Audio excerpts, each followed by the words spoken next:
Margaret Mielke reading her poem, A Very Good Joke on Me.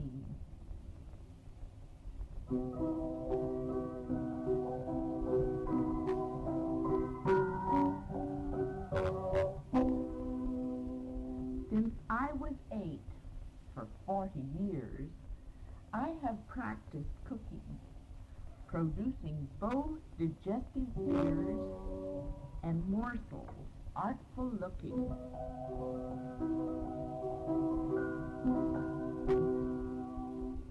My first achievement was the claim of making plain bread pudding,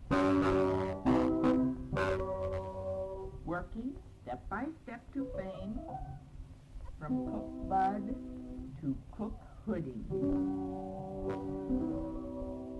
There were phases all of fudge in the outdoor campfire girl.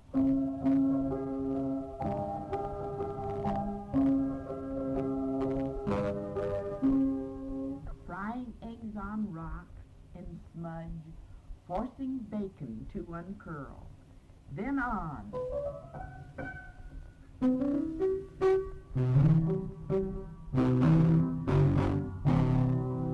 To cakes and pies and rolls, all glazed and brown and sweet as 16.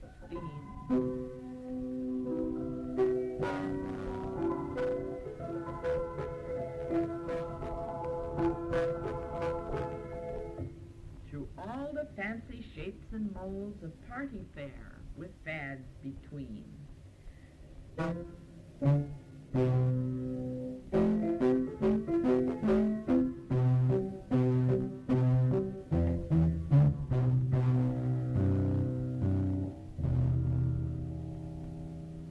Proceeding as all arts precise,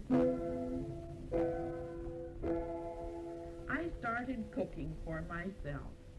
Apartment life was freedom nice.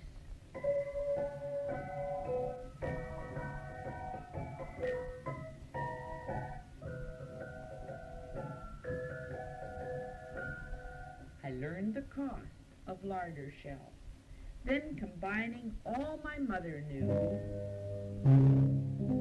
with changing times in food and taste, I evolved a cook's knack do with imagination.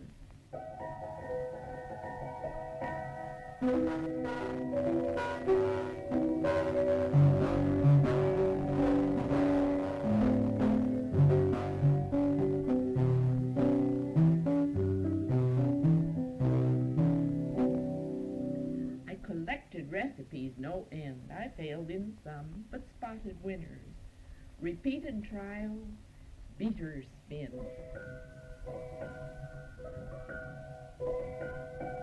And I cooked many banquet dinners.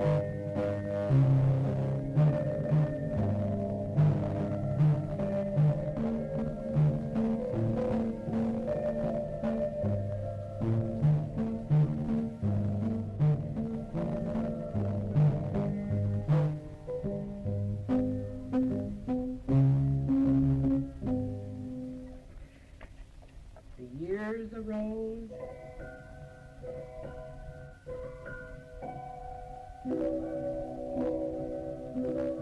like rising red, I found a lean and lanky man.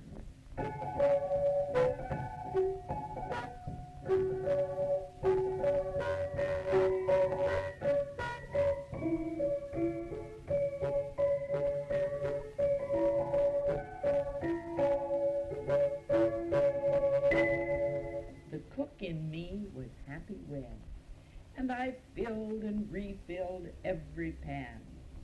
Then one by one, the plates were dealt across the ever-growing table.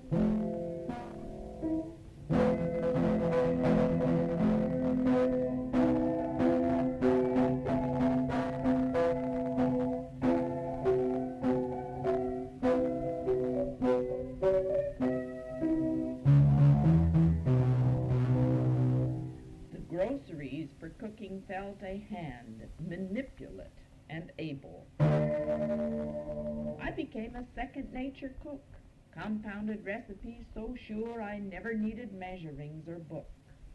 Culinary art was love's best lure.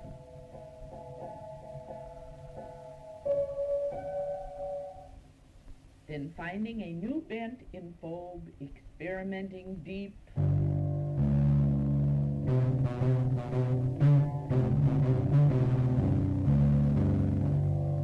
I drew recipes from over all the globe.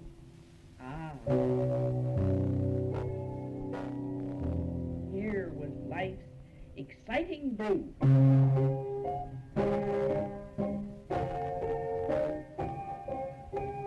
But I had been a teacher once upon an age long past, learned method for both wit and done, then doled English Latin to a class. And so one morning I was called to the fateful post of substitute within the prison glass and wall of public school's hotbed of fruit.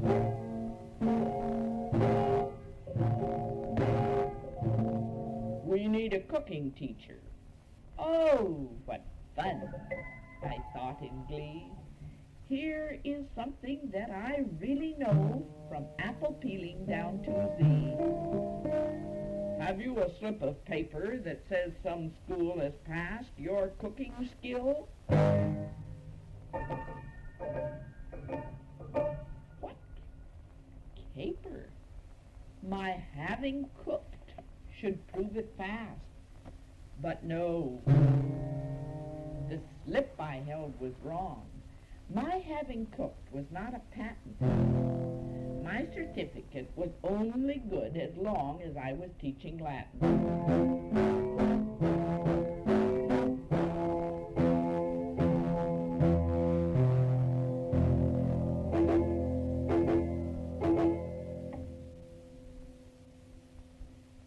But cooking, no, I was not qualified. Incredulous! I fell into a chair and laughed until I cried. Oh, this is the jest of pedagogy. How rare. Latin I could teach, dead lingo roam, but rules said though I be a cook, I couldn't teach economies of home. And they were going by the book. And so the joke's on me, I guess. Really knowing is not sought. Colleges can qualify. Who says those prime non-doers tell what's taught? It is a disadvantage knowing, not to be abided in a school.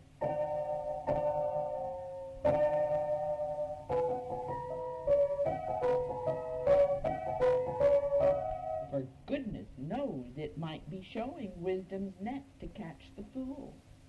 Teachers need to practice lips. Experience real has yet to owe one. People with knowledge should issue the slips, but alas, it takes one to know one. P.S. Would that our colleges could equivocate experience into credit, so that our children could learn black from red in debits.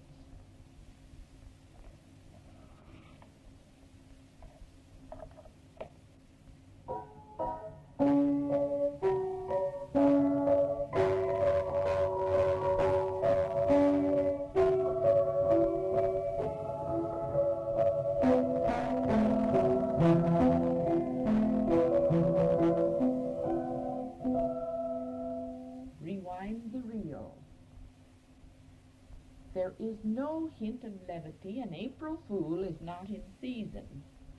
Education has no brevity. Schools have missed the reason. There simply is no living sense. There are only rules to follow.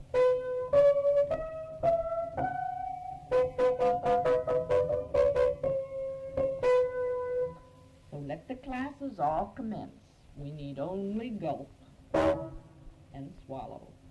And none shall be the wiser, and none shall ever know the mountain from the geyser, or the cotton from the snow.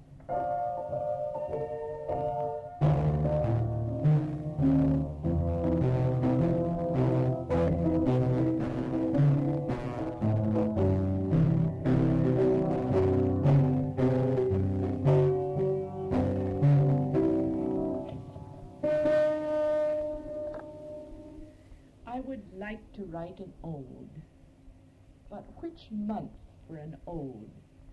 April is a month of grog, sodden as a rotting log. The drip and drizzles and defies the light from winter's bleary eyes. Whoever sanctified this month lisps out the horror of the dunce, and shivers wet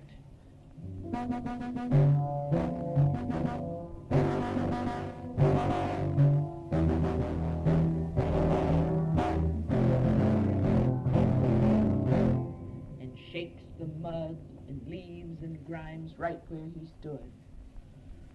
Oh, April,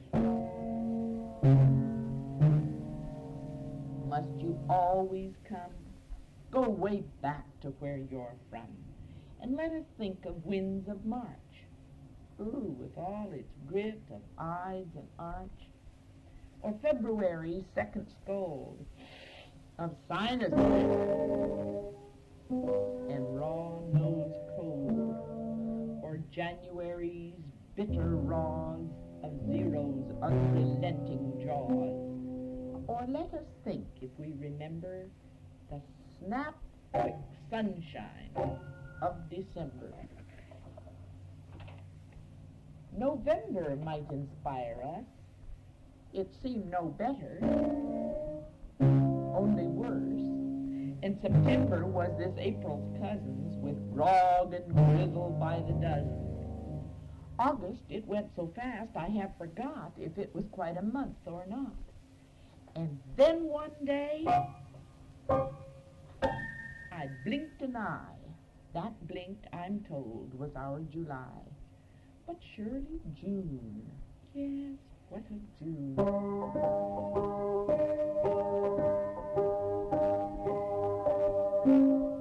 Well, it rained all June, from A to Z.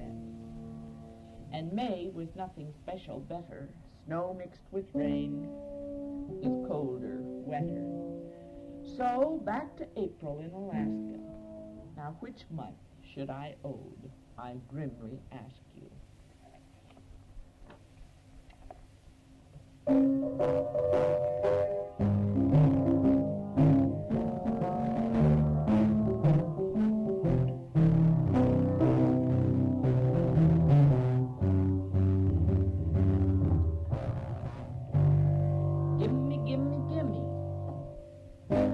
Give me a truth that I may hold while drilling a tooth, or my dog is sold.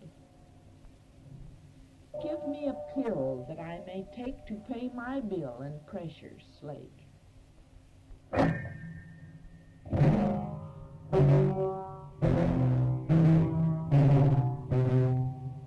Give me a whip that cuts my hide to keep my lip with words inside.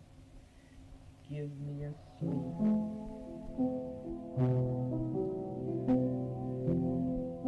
that nestles warm this human creep, this female form. Give me a sip of belly good mirth.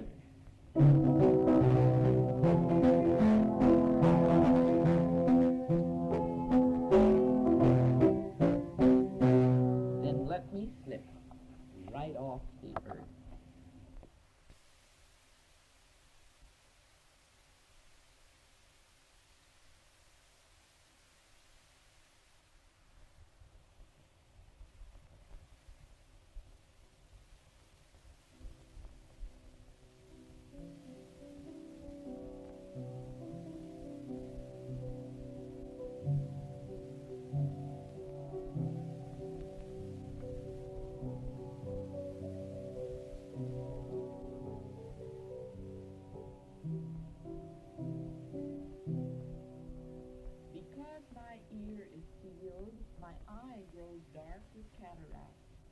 and mind ignoring senses fact, my muscles soft, unreal.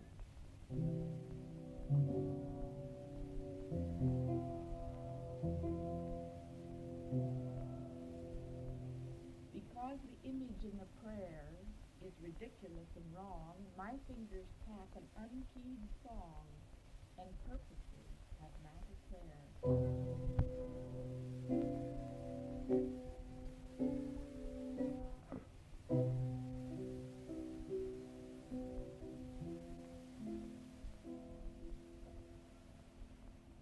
The sense is zero number low. No needle, knife, nor dart can agitate the energy to art, and conversations end in query. So, here is final duter, in nullifying hope, the loop swung rope, and the temper is all neutered.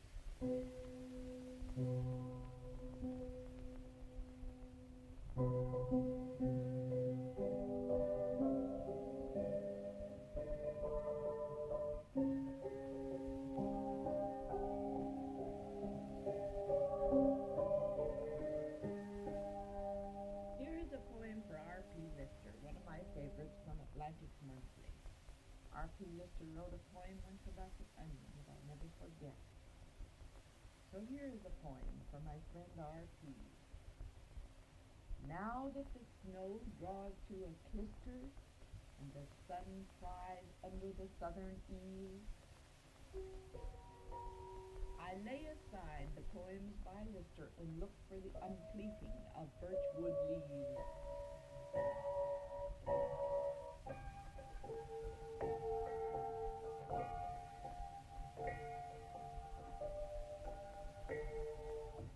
All he has inked of the uncommon word I have pleaded my forethought to note, from the onion rings to the key interred, have sailed profundities in age afloat.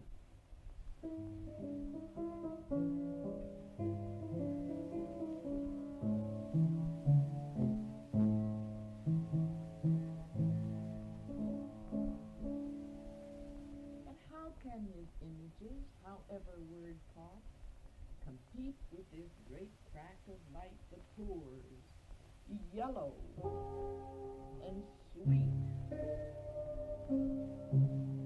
and hot on Alaska, morning and noon and night.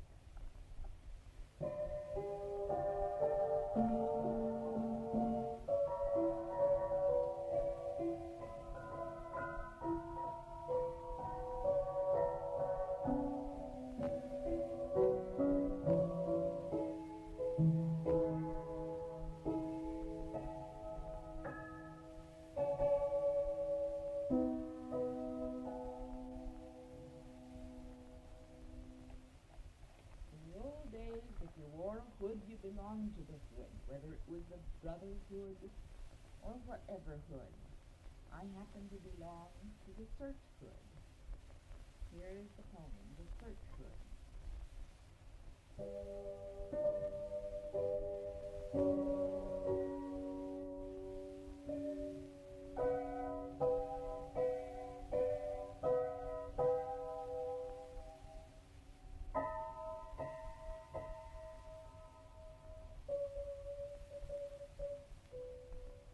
Few words are wise, most truths are lies or half-lies, so who claims to know? Or knowing can suffice words to explain the breach of good and bad, or loss or gain, and has the stomach yet to face whole truth and not forget to send, we are still uncouth. Few words are wise, and truth and good are not always identities beneath our common hood.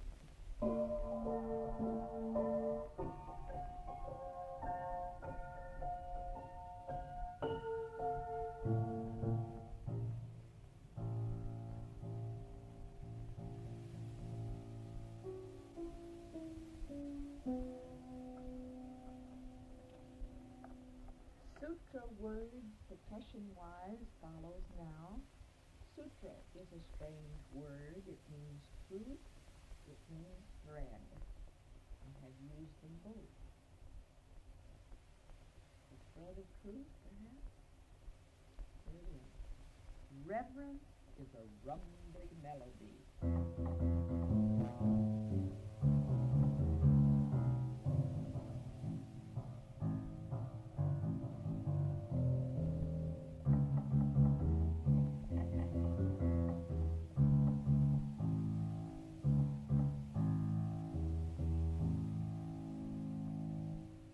Reverence is that rumbling melody played by the left hand where the chord should be. Chastity is piercing high.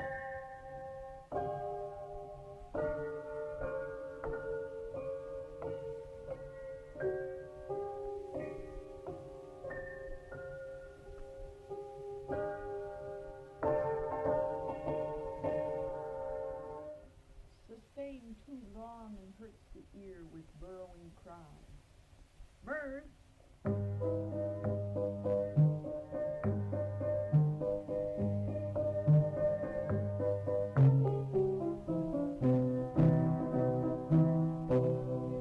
Is a two-tone do with seesaw back and forth. Ha-me, ho-you, ha-me, ho-you. And creativity is a plucking itch that pulls at truth's long thread and makes it even needed stitch. A thread of sound.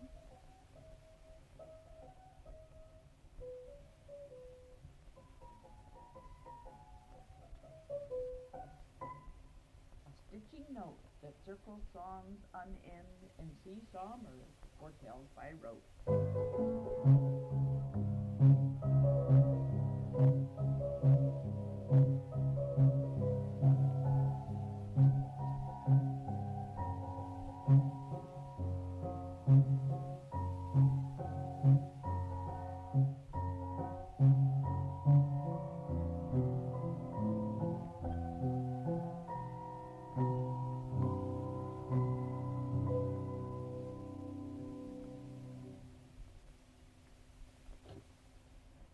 Blind moonchild.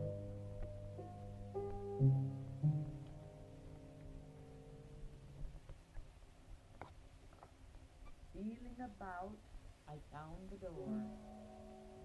Finding the door, I lost the key.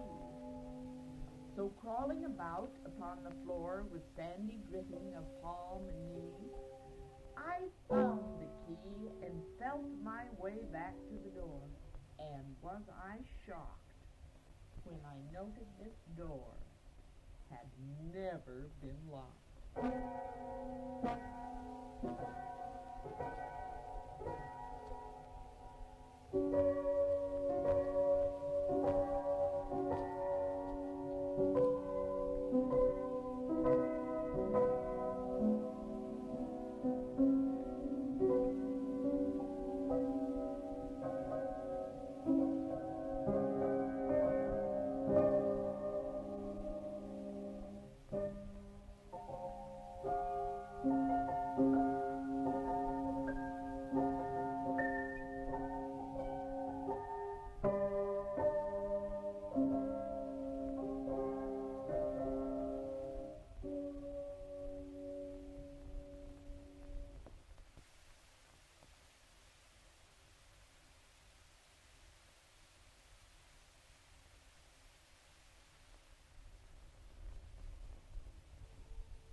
Is called change.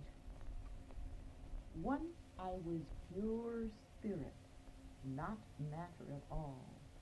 I was a mixture of itching and dream lust of my father, convention and fear and desire in mother. And of such I became in the world of the womb, warm and dark, of careful shape. For 9 long notches I grew and grew. And then I fretted for change, and forcing my will and my way, I entered the newness, gradual, slowly, precisely tuned and timed to relativity of need and love and growth.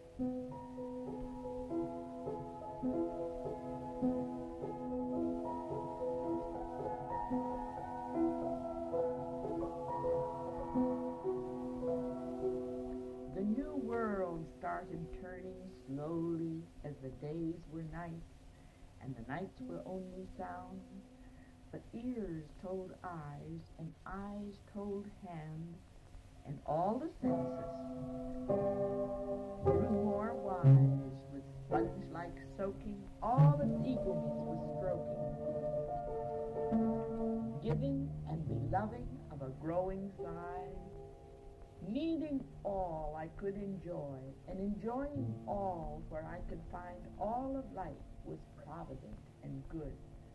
And so I exchanged my infancy for childhood right away, and traded that eventually for adolescence, which was a long, contrary day, and then maturity.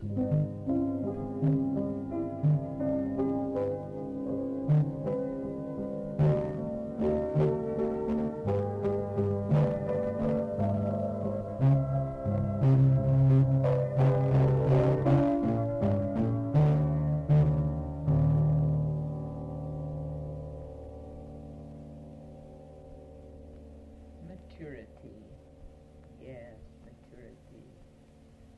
The fruit entire, all parts entwined and patterned, domed, divine. A universe was integral with multiverseless too, and time had seen itself. Now a change is due at last. All has been and all become. But as a worker of the word, I wish I had a better name for this about to come new change. There just must be a better name for it than death.